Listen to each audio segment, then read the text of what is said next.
what are the effects on the agricultural system if the natural pollination process is obliterated? The honeybee population has been steadily losing colonies since 1940. In the past 80 years, few improvisations have been made. From National Pollinator Week to help educate society, to pollination drones in the works, something needs to be done to help humanity's most notorious pollinators. Of course, there are environmental aspects to this issue as well, specifically with starting with what is a pollinator and how does the pollination process begin. Pollination can occur from wind or through vessels such as animals like monkeys, rodents, birds, insects, and specifically honeybees. However, due to our consistent pesticide use through our current agricultural system, this has caused a big issue. Causing colony collapse disorder is this very specific chemical called neonicotinoids, which were found in a 2015 Harvard study to have the biggest impact on colonies. Colony collapse disorder, also known as CCD, is notorious for working drone bees completely disappearing the hive, leaving behind immature bees, the queen, and plenty of food. It seems to be that they're extremely disoriented. This is, of course, affecting more than honeybees as well as the biodiversity of the ecosystem. Specifically, as crops become more resilient to the pesticides being used on them, they are less effective and we are using more of them. This recently published graph from the organization Be Informed, which is focused on public education, displays the exponential trends in recent years. This taupe tone, introduced in 2006, is the acceptable winter loss. So this is what the ecosystem could recover from in a timely manner. The yellow tone is the total winter loss, so this is what they're actually happening. And in 2010, the rust color is the total annual loss. As you can see, this is significantly higher than it should be for the ecosystem to recover in a timely manner. So many scientific considerations have been made, first starting with the EPA, the Environmental Protection Agency, which tracked the CCD winter loss from 2008 to 2015. In 2008, it was noted that the highest loss was 60% of all honeybee hives, and it has dropped significantly to 31% in 2013, which means that we're taking a step in the right direction. So although CCD may not be mentioned in the 2014-2015 reports, this may be due to the lack of neonicotinoids used on our crops, which is noted by John McDonald, who is a beekeeper, who has been a beekeeper for almost 30 years and is the owner of San Francisco Pollen and Honey Company. He says that the bees get lost and they get disoriented. They fall to the ground and with paralyzed wings and they're no longer to fly, which is very similar in the bees that were affected by CCD. Senior researcher Ihiro Miyako has created a bee drone to try and help bees keep pollinating as a backup in case they do go into extinction. Although hand pollination could be used, it's very labor intensive and not very cost effective. So this is a drone that Dr. Miyako has made using horsehair and a gel he made in his lab, which is eco-friendly, acts as a bee fuzz that would carry pollen from plant to plant when it is ever used. The drone would be minimally disruptive to the environment, and the only pollution it would create would be the noise pollution from the rotors that would power the propellers for its flight.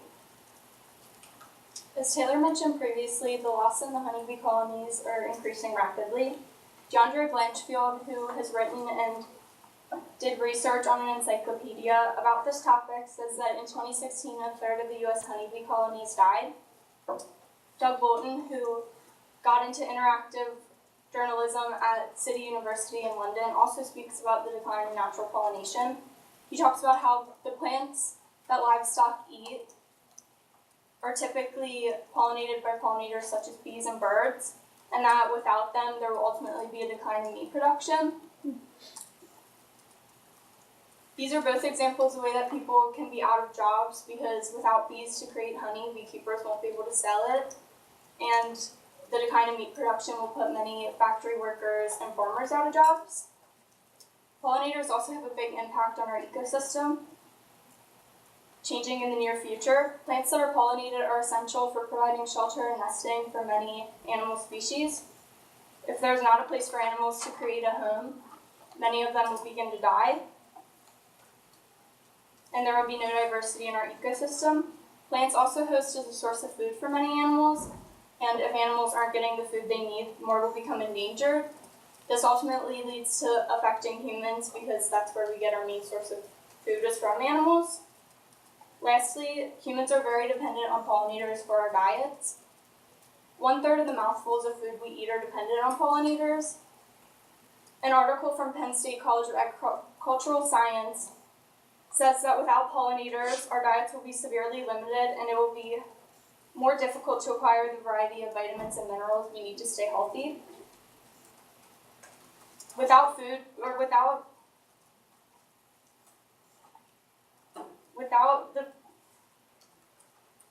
vitamins and minerals that we need to stay healthy, we would be depending on pollinated crops like rice and corn. This means that we would not have the essential food groups such as fruits and proteins that we need to stay alive. And then this is a graph published by the USDA, and it shows the honeybee colony loss from 2010 to 2015. And as you can see, it's very prominent in the Midwest, specifically Iowa, who is known for growing corn and potatoes. So moving forward, a solution to this could be educating the public about it. An example of this is National Pollinator Week that was introduced by Sonny Perdue, who's a member of the USDA, and it's a week in June, and it was created in 2017. Another solution is to improve industrial farming standards. Industrial farming is the primary way that we practice agriculture nowadays, with more mechanics than manpower and more chemicals than anything else. By improving these standards and regulating what's inside of them, we could definitely make a difference. Now, the public has pushed for government incentives such as organic farming techniques, which would be the little to no use of chemicals at all, and just going back to natural predators and pests that are going to the crops. Another would be restricted pesticide use, which was what was done by the European Union, where all harmful chemicals that are being used in pesticides were banned only to permanent greenhouses, so that not only does it stop from continuing to infect the bee population and other pollinators, but it stops us from being polluted because we also breathe in the chemicals from the pesticides. However, there's a lack in public interest. Some people just aren't as interested in the topic as others.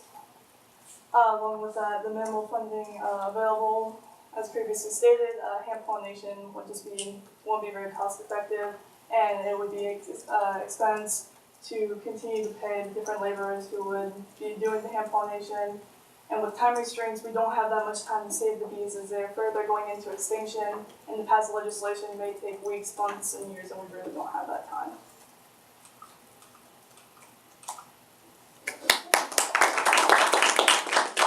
Okay, so a few questions. Grace, I'm going to start with you. Reflecting on your colleagues' work, which one had the greatest impact on your overall understanding of the problem the group identified? I feel like Brooklyn's had the overall impact because she dealt with environmental, and she also had the quantitative data of the graph that she showed, and it really showed the loss in bees. Okay. Taylor, how did the group decide to use Grace's perspective, lens, or conclusion into the overall presentation? So we decided to use Grace's futuristic lens because I feel like it really gave like an overall understanding of the concept, and if something isn't done, how will it affect us in the future and what may have to be changed to further support human life. Okay. Finally, Brooklyn, excuse me. What was the strongest counter-argument to the solution or conclusion your team identified, and why? The strongest counter-argument that we were presented was that the public simply does not have a lot of interest in this topic. It seems to be that because we have not been faced with the immediate impacts of this, such as higher consumer prices and things of that nature, there's just not a lot of motivation to make a change. Okay.